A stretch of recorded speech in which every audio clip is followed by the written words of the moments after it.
A century of humiliation, scars of the past. The 19th century left an indelible mark on China's psyche. It was a period aptly termed the century of humiliation. Western powers, through military might and unequal treaties, carved out spheres of influence within China. The once mighty Middle Kingdom was brought to its knees. The Opium Wars, a series of conflicts fought between China and primarily British forces, exemplified this decline. They resulted in humiliating defeats and imposed unfair trade practices upon China, forcing it to open up its markets to opium. The Taiping Rebellion, a massive civil war that ravaged China from 1850 to 1864, further weakened the Qing dynasty. The Boxer Rebellion, a violent anti-foreign uprising in the late 19th and early 20th centuries, ended in another humiliating defeat for China. These events instilled a deep sense of resentment and national humiliation in the Chinese people. It fueled a burning desire to restore China to its former glory, to reclaim its rightful place on the world stage. This period left an undeniable scar on China's collective memory. It became a potent symbol, used by leaders and etched into the minds of its citizens.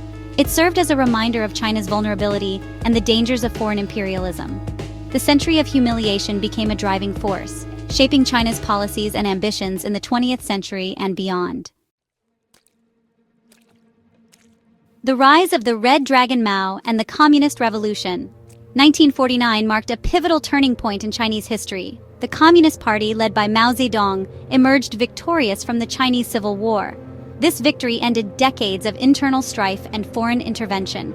The establishment of the People's Republic of China heralded a new era, one where the Communist Party took control, aiming to rebuild the nation.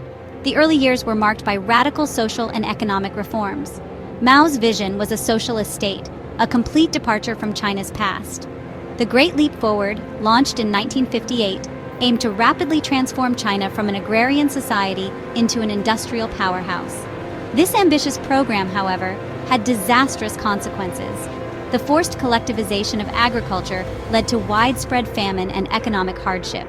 The Cultural Revolution, beginning in 1966, was another period of intense social and political upheaval. It aimed to purge China of capitalist and traditional elements, but instead, it plunged the nation into chaos. Despite the turmoil and setbacks during these early decades, the Communist Party under Mao laid the groundwork for China's future rise. It established a strong central government, unified the country, and instilled a sense of national pride. The Deng Xiaoping-era reforms and opening up. After Mao's death in 1976, Deng Xiaoping emerged as China's paramount leader. He initiated a series of economic reforms that would transform China. These reforms, launched in 1978, marked a significant departure from Mao's socialist policies. Deng's famous dictum, "It doesn't matter if a cat is black or white, as long as it catches mice," reflected his pragmatic approach to economic development. Deng's reforms shifted China away from a centrally planned economy towards a more market-oriented system. He opened up China to foreign investment, encouraging the creation of special economic zones along the coast. These zones attracted foreign capital and technology, becoming engines of economic growth. Deng's reforms unleashed an unprecedented wave of entrepreneurship and economic expansion. China's economic miracle, from workshops to tech giants. Deng Xiaoping's reforms unleashed an era of extraordinary economic growth in China. The country transformed itself from a poor agrarian society to the world's second-largest economy in just a few decades. This economic miracle was fueled by a combination of factors: a vast and increasingly educated workforce, low-cost manufacturing, government support for key industries, and a relentless drive to catch up with developed nations. China became the world's factory, producing a vast array of goods for export. Its accession to the World Trade Organization in 2001 further integrated it into the global economy.